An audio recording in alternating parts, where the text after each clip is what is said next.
What are the checkpoints?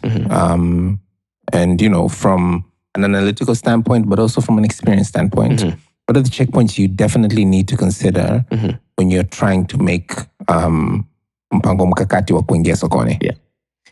So first and foremost is location. And a location is the location of the product that you're trying to sell. And we're talking physical product. Right. The location of that product and the location of the... Let's say the product is sugar. Sugar. Yeah. Okay. So the factory and the place or the area in which you want your product to consistently be available. Okay. And in the context of Tanzania, if you've grown up in Dar es Salaam and lived in Dar es Salaam your whole life, you may not have context of just how rural, and let me say, unlike Dar es Salaam, the rest of Tanzania is. Yes. So kuna tunaishi maisha tofauti kabisa. Kabisa. Yeah. And traveling around the country and seeing that reality makes me realize that the things that you build, the systems you build, the route to market strategies need to encompass that majority, the reality of that majority. Okay. Because that's where people are. We may say there's a lot of people in Dar es Salaam, but that's less than 10% or at least 10% of the whole country. Population. So from a rural context, for example, how you get your product to where it needs to be is, first of all, where is your factory and where is the area that you want to supply? Okay. In between that point, what's that distance? And you need to start thinking distribution. How am I going to get the product to that place? Right. It will not be efficient for you to drive back and forth to a place that is, let's say, 200 kilometers away. But 200 kilometers away, you have people living there and you have activity taking place and you have consumption happening.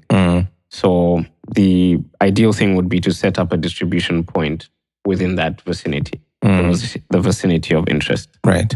And so location is location of the factory. Yep. Location is also location of the endpoint. The endpoint? The consumer, let's say. The consumer. And the pickup point. The distribution point. The distribution point. We call it a distribution point, but a place where you'll be able to ship a large consignment of stock, and from that point, then distribute into the area. Okay. That's the most efficient way of doing it. Okay. And in rural areas or rather in most of Tanzania, we tend to locate ourselves around centers. Okay. So even though it's vastly rural, there'll be centers of activity and centers of people. So you want a distributor that will be close by. Okay, so location. Location and a distribution point that is quite central to the surrounding areas. Right. That's number 2. And number 3, and I'm saying this because, yes, I work in data, but data is very important. Okay. Because the data is actually what would ensure that if you place a distribution point, or if you look for an investor to invest in a distribution point in the middle of, or rather, let's say in a rural area, that they'll make enough money for their business to survive. And the kind of data you need is what are the number of outlets or shops that are in the area? What's the population of the area? What's the average income of that area, if available? Socioeconomic class. Exactly. Yeah.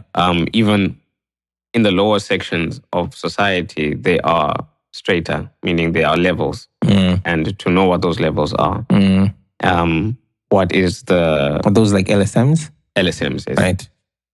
So even in the lower LSMs, there's still nuances which you need to consider if you're opening up a business. Now, if something is as uniform as sugar, you may have other distributors because sugar is easy to get, and sugar will.